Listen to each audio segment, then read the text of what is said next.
করার পরও কেন 35 দেওয়া হলো না, এটা আমি ওই সরকারের কাছে জানতে চাই। ওই কমিটি তো যাচাই বাছাই করে, তার ছাড়া এই কমিটি তো অন্য কেউ দেয় নাই, সরকার কমিটি দিচ্ছে এবং এই কমিটি যাচাই বাছাই করে 35 ছেলেদের জন্য মেয়েদের জন্য 37 সুপারিশ করেছে। তারপরে কেন 32 দেওয়া হলো? 32-এর জন্য তো কেউ আন্দোলন করে নাই।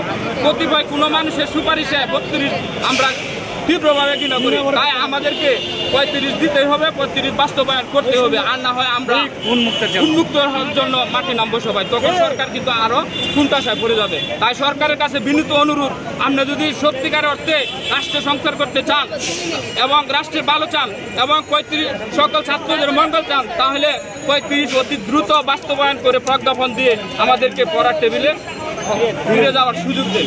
আজকে যদি কোনো সিদ্ধান্ত না আসে তাহলে আপনাদের সিদ্ধান্ত কি হবে? আজকে আশা করি সরকার সিদ্ধান্ত নেবে। সরকার যদি সিদ্ধান্ত না দিয়ে তাহলে আমরা পরবর্তীতে আমরা সারা বাংলাদেশের স্টুডেন্ট এক হয়ে উন্মুক্ত হওয়ার জন্য আন্দোলন নামবো। আমরা এই সরকারের উপর ভরসা আছে, সেজন্য আমরা বৈষম্য বিরোধী আন্দোলন করে এই সরকারের উপর আস্থা রেখেছি। এখন যদি এই সরকার আমাদের 35 দাবি বাস্তবায়ন না করে তাহলে আমরা উন্মুক্ত হওয়ার জন্য উন্মুক্ত হওয়ার জন্য মাঠে নামবো। তাই সরকারকে বিনীত অনুরোধ, আপনারা অতি দ্রুত 35কে প্রজ্ঞাপন দেন এবং আমাদেরকে পড়ার টেবিলে ফিরে যাওয়ার সুযোগ করে দেন। দর্শক,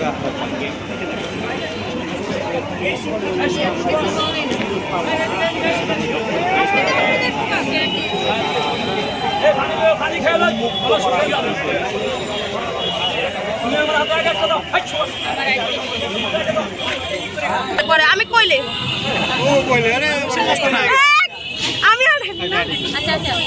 ধন্যবাদ সবাইকে। আপনারা দেখছেন আমরা আজকে এখানে যারা দাঁড়ায় আছি সবাই 35 দীর্ঘ 12 বছরের আন্দোলনের আজকে আমরা একটা ফ্যাসিস্ট সরকারের পতনের মাধ্যমে একটা নতুন সরকার গঠন করেছি। 1527 জন শিক্ষার্থী রক্তের বিনিময়ে অর্জিত দ্বিতীয় স্বাধীনতা আমরা যাকে বলি, 5 আগস্টের এই রক্তের বিনিময়ে অর্জিত আমাদের এই স্বাধীনতা। আমরা দীর্ঘদিন একটা দাবি আদায়ের জন্য বিগত সরকারের কাছে ঘুরেছি। তিনি আমাদেরকে কুকুর বিড়াল যেরকম করে তারায়, ভিখারি যেরকম করে তারায়, এই হাসিনা সরকার আমাদেরকে সেভাবে তাড়াইছে। তিনি নিজেও জানতো যে এই দাবিটা কতটা যৌক্তিক। 74 বার মহান জাতীয় সংসদ ছিল, রাষ্ট্রপতি বলেছে, সাবেক এমপি মন্ত্রী প্রত্যেকে সুপারিশ করা সত্ত্বেও এই দাবিটা বাস্তবায়ন করে দেয়। আমাদের সাথে প্রতারণা করা হয়েছিল 2018 সালে নির্বাচনী ইশতেহারে রেখে। নির্বাচন শেষ হয়ে গেছে, ওনার দায় হয়ে গেছে, উনি দাবিটা বাস্তবায়ন করে দেয়নি।